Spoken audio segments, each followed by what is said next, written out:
Magandang araw po sa inyong lahat. Saan man pong panig kayo ng time zone sa mga oras pong ito.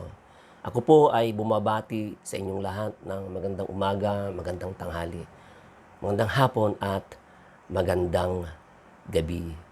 Welcome po kayo dito po sa ating YouTube channel na ang pangalan ay On My Watch. Binigyan po natin ito ng pangalang On My Watch sapagkat hinango po natin ito sa aklat ng kasulatan, sa salita ng Diyos, na matatagpuan po natin sa Matthew chapter 24, verse 42 and 44. Tayo po ngayon ay nasa ikalimang bahagi, part 5 ng ating topic sa maghanda at magbantay. Bago po tayo magpatuloy, tumulog po tayo sa maiksing panalangin sa ating Panginoong Diyos. Samahan niyo po ako sa pananalangin. Ama naming Diyos na nasa langit, nagpapasalamat po kami sa oras pong ito na kami ay muling nagkasama-sama upang malaman namin, Panginoon, kung ano ang nangyayari sa aming paligid at kung ano ang sinasabi ng iyong banal na kasulatan sa lahat na nangyayari sa aming paligid, Panginoon. Subalit anuman po ang lahat ng ito, O Diyos, O God, kami po ay patuloy na nagtitiwala sa inyo sapagkat we know and we believe you are our God who is sovereign. Ikaw ang Diyos na may control sa lahat ng ito, Panginoon. You know the end from the beginning at kami ay lubos na nagtitiwala na hindi mo kami pababayaan at hindi mo kami iiwanan anuman ang mangyari sa aming paligid at sa mundo pong ito. Kaya naman, O God, patuloy po kaming lumalapit sa inyo sa hapon pong ito. Humihingi po ng patnubay at gabay ng iyong Espiritu Santo upang buksan ang aming mga espiritual na mga mata at bigyan kami ng bagong kapahayagan na nagmumula sa iyong mga salita. At ang mga oras pong ito na aming pagsasama-sama ay inilalagak po namin sa iyong mapagpala at makapangyarihang kamay, O God. Ikaw nawa ang siyang mabigyan ng papurit pagsamba at maitaas sa aming pong pagsasama-sama sa hapong pong ito. Ito po ang aming dalangin sa matamis at makapangyarihang pangalan ng iyong anak na si Jesus, na aming Panginoon at sariling tagapagligtas. Amen at Amen. So, magandang hapon pong muli sa lahat po na ngayon pa lamang nakapanood o na nagkaroon ng pagkakataon na mabuksan ang channel pong ito. Ang channel pong ito ay kinuha po natin sa salita ng Diyos, ang On My Watch sa Matthew chapter 24, verse 42 and 44. Kaya samahan niyo po akong basahin. Kung meron po kayong mga Bible sa inyong harapan at meron kayong Bible sa telepono, buksan po ninyo ang the book of Matthew chapter 24, verse 42 and 44. Babasahin ko po in verse 42. So you too must keep watch, for you don't know what day your Lord is coming. You also must be ready all the time, for the Son of Man will come when least expected. Kung babasahin din po natin ang Mark chapter 13, verse 35 to 37, ganito rin po ang sinasabi. Watch therefore, for you do not know when the master of the house is coming. In the evening, at midnight, at the crowning of the rooster, or in the morning. Yan po ang verse 35. Verse 36, lest coming suddenly he find you sleeping. And what I say to you, I say to all, watch. Yun po ang sabi ng verse 37. Kung babasahin po natin sa Tagalog, ganito po ang sinasabi. Gayon din naman magbantay kayong lagi dahil hindi nyo alam kung kailan darating ang Panginoon ng sambahayan. Ito'y maaaring sa takip silim, sa ating gabi, sa madaling araw, o kaya'y sa umaga. Baka siya ay biglang dumating at marat ng kayong natutulog. Ang sinasabi ko sa inyo ay sinasabi ko sa lahat, maging handa kayo. Ito po ang pinag-utos at pinagbilin sa atin ng ating Panginoong Hesus. Ang sinasabi niya sa atin ay sinasabi niya sa lahat na tayo daw po ay maging handa. Bago po tayo magpatuloy sa ating pong part 5, reminder po para sa lahat, huwag po ninyong kalilimutan na pagkatapos ng ating video ay mag-press po kayo sa notification bell. Ano po? At mag-press din po kayo sa like button para po malaman namin kung nagustuhan ninyo ang ating pong pinag-uusapan tuwing meron po tayong panibagong video.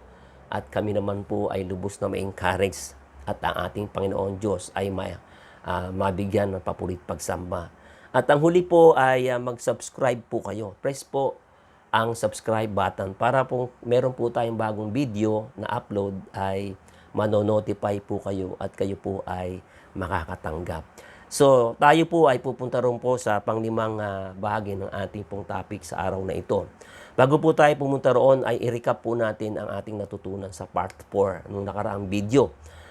Ang part 4 po natin ay tinukoy po natin ang mahalagang nangyari sa Jerusalem, no? Nung si Jesus ay umakyat sa langit at pinagbilinan niya ang kanyang mga alagad na bumalik sa Jerusalem. Ano po ang mahalagang nangyari? Doon po sa araw ng Pentecostes, no? Sa Acts chapter 2 verse 1 to 4, dumating po ang Espiritu Santo na ipinangako ng Ama para sa mga mananampalataya. Acts chapter 1 verse 2 to 9. Dumating po. At ano po ang nangyari nung bumaba ang Espiritu Santo nung araw ng Pentecostes? Ang lahat ng mananampalataya ay nabautismuhan ng Espiritu Santo at sila ay nagsalita sa iba't ibang wika. At hindi lamang po yun. Si Pedro po ay tumayo sa karamihan ng mga naroroon sa lugar na kanilang pinagkikitaan, no po? At ang unang pagkakataon na ipahayag ang mabuting balita ng kaligtasan at nalaman natin na 3,000 mga kaluluwa ang nadagdag sa namananampalataya ng ating Panginoong Hesukristo. At ang pangatlo po ay nalaman natin na nagsimula po ang pagsilang ng Iglesia ng Panginoon. The church was born on the day of Pentecost.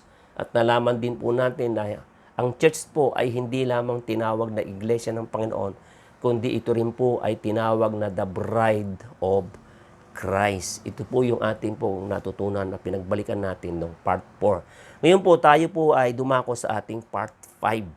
Ang topic po na ating pong pag-uusapan natin ngayon dito po sa part 5 ay kung ano ang sinabi ni Jesus sa kanyang mga alagad na mangyayari sa hinaharap. Bakit po? Kasi tinanong sila. Tinanong si Jesus ng kanyang mga alagad. Ito po ay nangyari nang si Jesus ay kinausap ng mga alagad doon po sa Mount of Olives, sa bundok ng Olibo. At ito po ay mababasa natin sa aklat ng Matthew chapter 24 verse 1 to 3. Ang buong chapter po ito ng Matthew chapter 24, dito po pinaliwanag at sinabi ni Jesus kung ano ang mangyayari sa hinaharap, sa kapanahunan ng mga nila doon, sa panahon ng mga alagad at maging sa ating kapanahunan. Kaya basahin po natin ang verse 1. Sabi po dito, as Jesus was leaving the temple ground, his disciples pointed out to him the various temple buildings. Verse 2. But he responded, do you see all these things? I tell you the truth. They will be completely demolished. Not one stone will be left on top of another. Sa Tagalog po, kung ating babasahin, sinabi ni Jesus sa kanila, nakikita ba ninyo ang gusaling iyan? Tandaan ninyo, darating ang araw na wala riyang matitirang bato sa ibabaw ng kapwa bato. Lahat ay iguguho. Ibig sabihin baga, lahat ay mawawasak. Ang templo po ay iguguho at mawawasak. Later, sa verse 3, Jesus sat on the Mount of Olives. His disciples came to him privately and said, tell us when will all this happen? What sign will signal your return and the end of the world? Sa Tagalog po, kung babasahin natin, noong si Jesus ay nasa bundok ng Olibo, habang siya ay nakaupo doon o roon, palihim siyang tinanong ng kanyang mga alagad. Ang sabi po ng mga kalagad sa kanya, kailan po ba mangyayari ang mga sinasabi ninyo? Ano po ba ang magiging palatandaan ng inyong muling pagparito at ang katapusan ng mundo? Dito po sa ating binasang mga talata, verses, Matthew 24 verse 1 to 3, meron pong tatlong mahalagang talong na tinanong ang mga alagad sa ating Panginoong Hesukristo.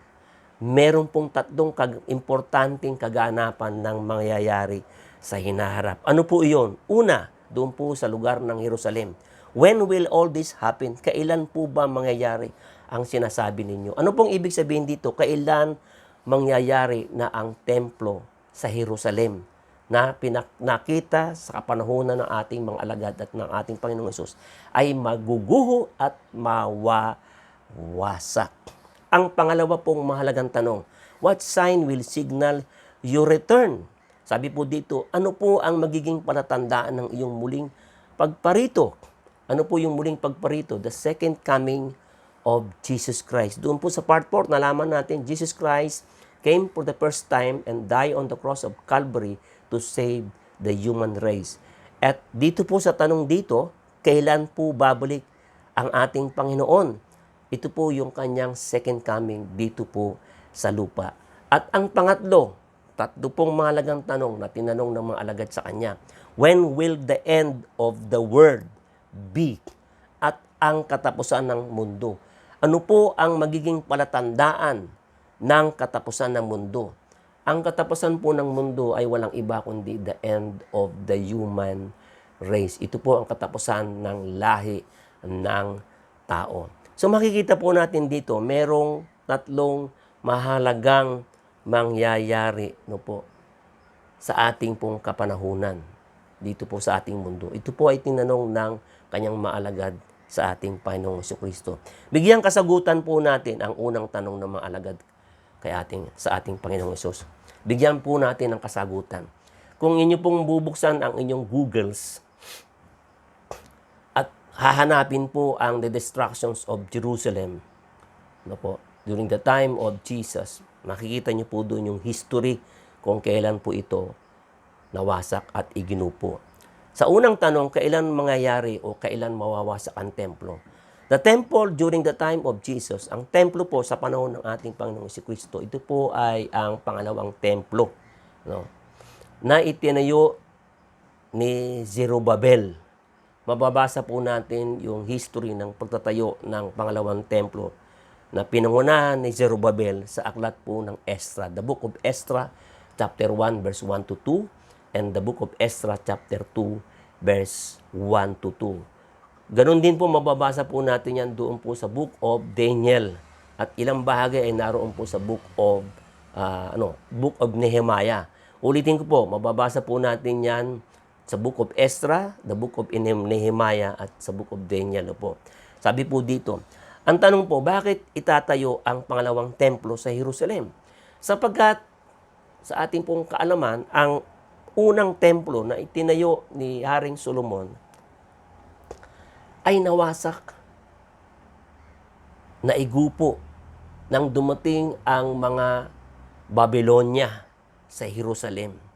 Winasak nila ang buong walls of Jerusalem, pati ang templo, at ang lahat ng mga Hudiyo ay dinala niya ni Haring Nebuchadnezzar sa Babylonia sa loob ng 70 taon. Meron pong ibang kumalat sa Egypt, nagtago, at meron namang naiwang doon po sa Jerusalem.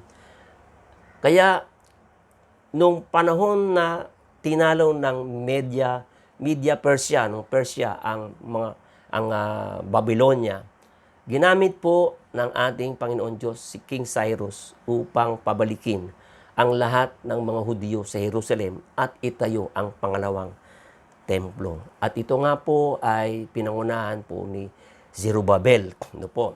So, ang pagkaguho po ng templo ng unang templo ni Solomon at ang pag-exile ng mga Hudiyo doon po sa Babylonia, ito po ay sinulat ni Prophet Jeremiah sa Jeremiah chapter 25 verse 1 to 12. Kaya po, titingnan natin, nung bumalik ang mga Israelita after 70 years of exiles from Babylon to Jerusalem, the temple was completed on the year of 516 BC, if I'm not mistaken. Mababasa po natin, makikita po natin sa Google yan. Nang ang mga Israelita ay bumalik sa Jerusalem. 3 batch po ang bumalik sa Jerusalem. Pinangunahan po ni Zerubbabel para itayo ang templo. Sumunod ang batch ni Ezra para no, simulan ang pag-aaral sa salita ng Diyos at ang kauli-hulihan, ang batch, the last batch ay ang batch ni Nehemiah na tinapos din niya, tinulungan niyang tapusin ang templo at gayon din ang walls of Jerusalem. So, ibig sabihin baga, ang katanungan ng mga apostol o ng mga alagad sa ating Panginoong si Kristo kung kailan mawawasak ang templo ay nangyari noong 70 AD. Nang dumating ang Roman soldiers na pinumumunuan ng anak ng Roman Emperor na si Titus, pinasok nila ang Jerusalem noong 70 AD. Sinunog ang lahat ng mga bahay doon. Ginuho ang mga walls of Jerusalem, lahat ng mga pader.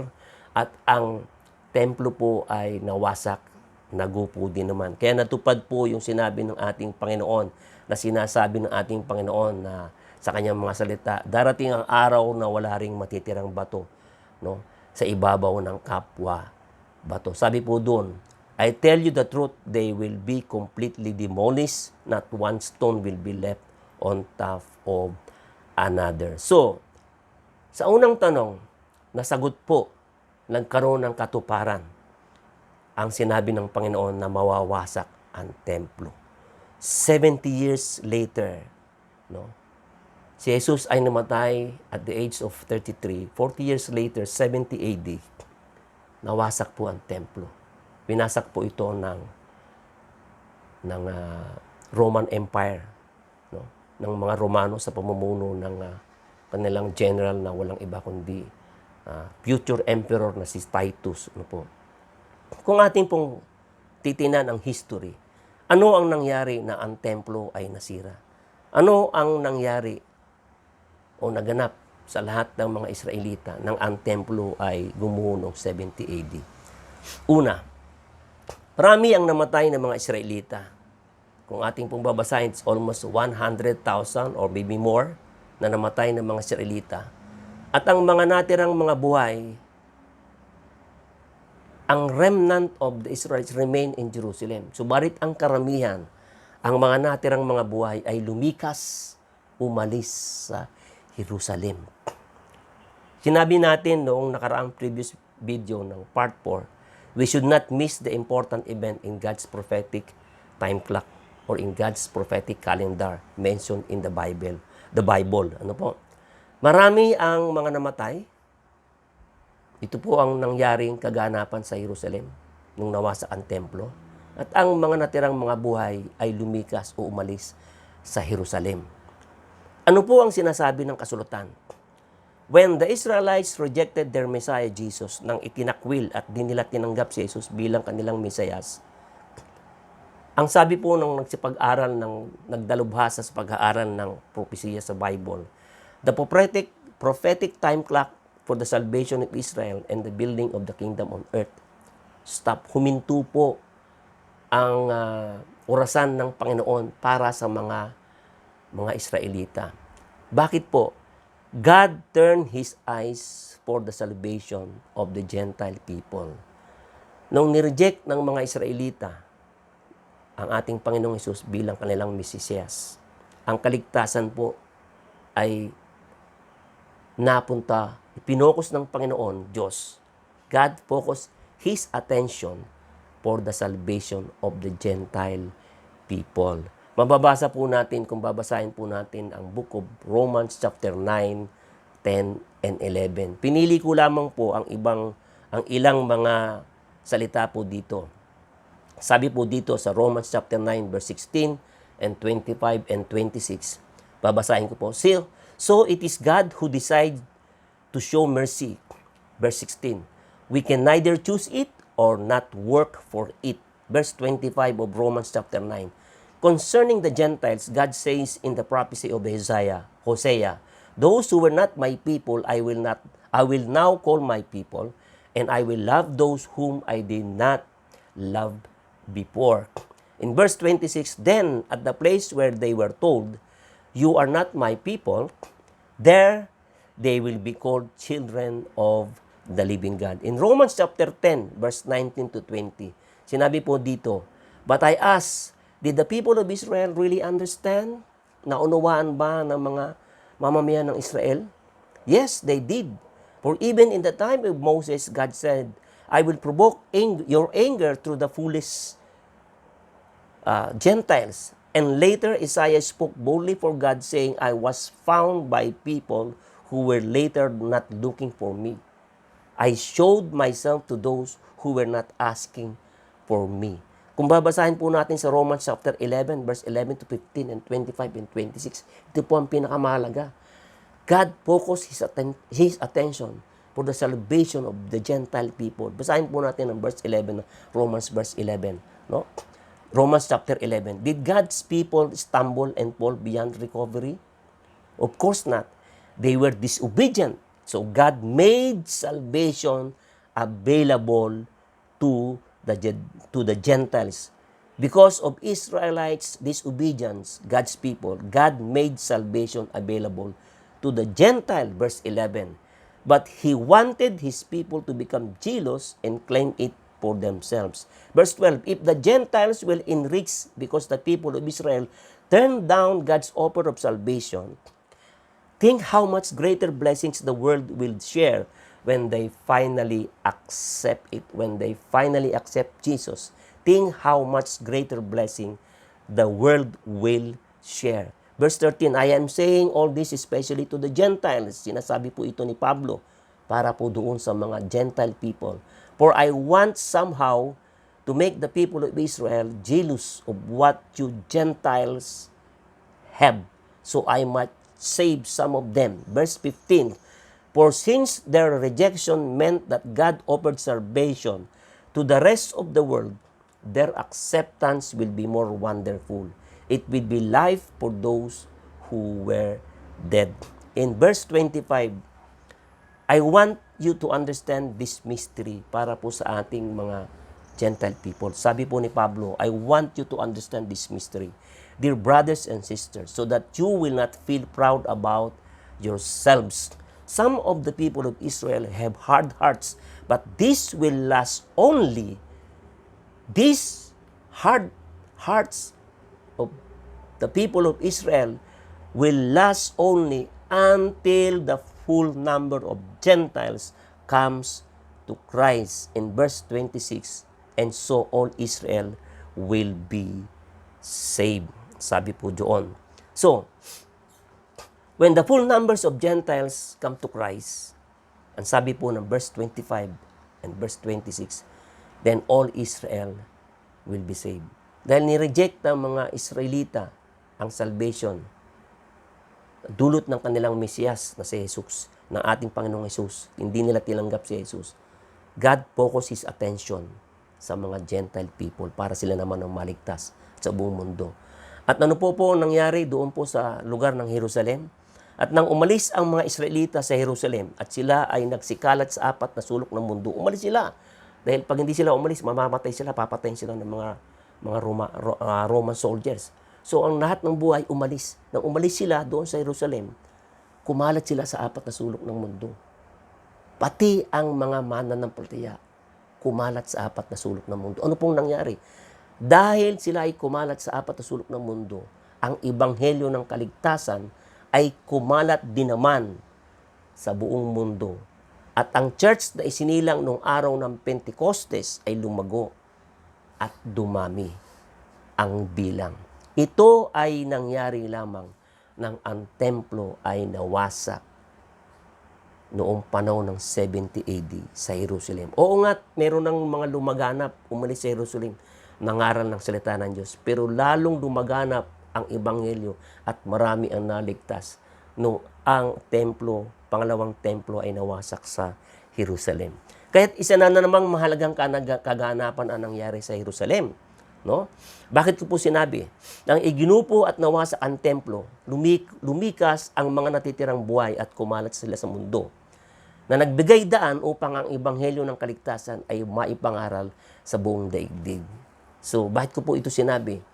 Natupad ang pinag-uutos ni Jesus sa mga alagad, no? Kumalat ang ebanghelyo ng kaligtasan. Anong sinabi ng ating Panginoon bago siya umakyat sa langit? Sa Mark chapter 16 verse 15, humayo kayo at ipangaral niyo ang mabuting balita ng kaligtasan. Doon po sa Matthew chapter 28 verse 19 and 20, humayo kayo at pumunta kayo sa anumang bahagi ng bansa, no? At ipahayag ninyo ang mabuting balita ng kaligtasan at bautismuhan nyo sila sa pangalan ng Ama, ng Anak at ng Espiritu Santo. Ito pong nangyari. Natupad na naman yung pinag-uutos ng Panginoon sa kanyang mga alagad. Nagsihayo. Kumalat ang maraming mga tumanggap kay Kristo doon sa Jerusalem at maraming naligtas. Mula nung panahon ng 70 AD hanggang sa kapanahonan natin ngayon. Hanggang sa kapanahonan natin. Dumami ang mga lahat ng mananampalataya. At ito po ang nakakalungkot na nangyari doon po sa bayan ng Israel na dapat po nating bigyang pansin. Nang umalis sa Jerusalem ang mga Israelita, ang lahat ng mga Hudyo, at kumalat sa daigdig, ang pangalan ng Israel sa listahan ng mga bansa ay unti-unti nang nabura at naglaho. Hindi na ito naalala. From the time of 70 AD, kumalat ang mga Israelita. There was a time until the 90th century that there were no nation of Israel. Nabura ang pangalan ng Israel sa listahan ng mga bansa dito po sa mundo. Ang pangalan din ng Israel ay napalitan ng ibang pangalan. Hindi na po yung lugar ng Israel ngayon ay napalitan ng ibang pangalan. Para hindi na matandaan at hindi na maalala ang pangalan ng mga Israelita. I-search po ninyo at malalaman po ninyo yan. Ngayon, dito po tayo magtatapos. Ano po? Summarize po natin yung ating natutunan sa araw pong ito. Una, nasagot ang unang tanong ng mga alagad ng ating Panginoong Hesus. Nagkaroon ng katuparan ng sinabi ng Panginoon. Ang templo ay nawasak na igupo noong 70 AD na pinumunuan ng future emperor of Rome na si Titus. Pangalawa, nang ang templo ay nawasak, lumikas at umalis ang mga Israelita kasama doon ang mananampalataya at sila ay kumalat sa apat na sulok ng mundo. No? Sa kanilang pagkalat, saan man panig ng mundo, no? Ay nagbigay ng isa na namang katuparan sa pinag-uutos ng ating Panginoong Hesus sa mga mananampalataya. Ano po yung natupad na kaganapan sa buong daigdig? Kumalat ang ebanghelyo ng kaligtasan at marami ang naligtas. Dumami ang bilang ng mga mananampalataya. Lumago. Ito po ay ang Matthew chapter 28, verse 19 and 20, and Mark chapter 16, verse 15. Natupad po ang pinag-utos ng ating Panginoon. Pang-apat, nang nireject at di kinilala ng mga Israelita ang Panginoong Hesus, tumigil ang orasan ng Panginoon para sa lahi ng mga Israel. God's prophetic calendar, God's prophetic clock for the nation of Israel stopped, and God focused His attention for the salvation of the Gentile people and the salvation of all mankind. Mababasa po natin, basahin po natin Romans na binasa natin chapter 9 verse chapter 10, ano po? Romans 9, 10 and 11. At ang kahuli-hulihan, ito po ang nakakalungkot nang ang mga Israelita ay umalis, lumikas sa Jerusalem, pumunta sa apat na sulok ng daigdig. Ang pangalan ng Israel ay naalis at unti-unting nabura sa isipan ng marami, nabura sa listahan ng mga bansa dito sa buong mundo. No po, ito ay nagsimula noong 70 AD hanggang sa 19th century, no po, sa ating kapanahunan, no. Ngayon, dito po tayo magwawakas at dito po tayo pagpapatuloy po natin to sa susunod na ating video, pangwakas na ating pong pananalita. Ang second question, ang pangalawang katanungan ng mga alagad sa ating Panginoong Hesus ay ito po. Ano po ang palatandaan ng iyong pagbabalik? What are the signs of your coming? Yung po ang tanong ng mga alagad kay Jesus. Ano po ang palatandaan? Isipin po natin mabuti. Paano babalik ang Panginoon dito sa mundo kung wala na ang mga Israelita? Sa Jerusalem. Wala na ang mga Israelita during those time from 70 AD. No? Kumalat sila sa buong daigdig. Paano babalik ang Panginoon kung wala na sila sa Jerusalem?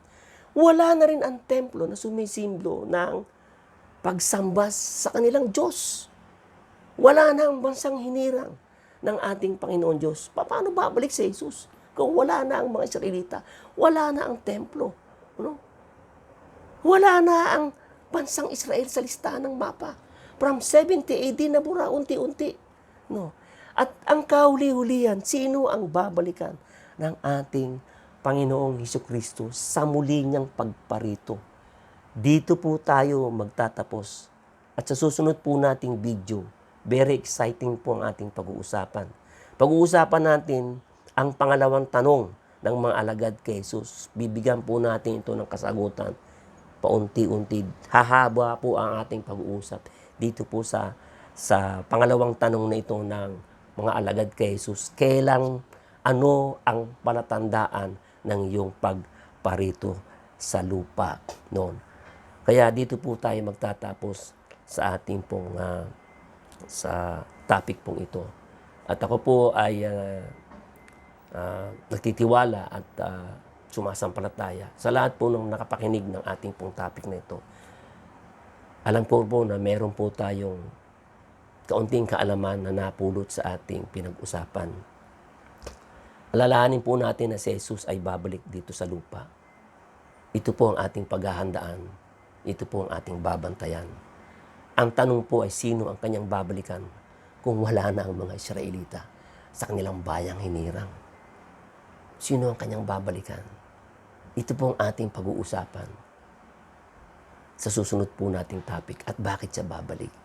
Para doon po sa ngayon lamang nakapanood, ako po ay naniniwala na hindi po ng Diyos ang inyong mga puso. Kung kayo man po ay naroon sa inyong puso na kung babalik si Jesus, ikaw ay kanyang babalikan. At kung ikaw ay merong pagtatanong, kung babalik kaya si Jesus, babalikan niya kaya ako? Siya kayo babalik para sa akin. Kung meron pong isang malaking katanungan sa inyong puso, ako po ay dumudulog sa inyong harapan. Si Jesus ay babalik. Babalikan po niya ang lahat ng mananampalataya na tumanggap sa Kanya bilang Panginoon at sariling tagapagligtas. Ang lahat ng mananampalatayang pinanahanan ng Kanyang Espiritu Santo.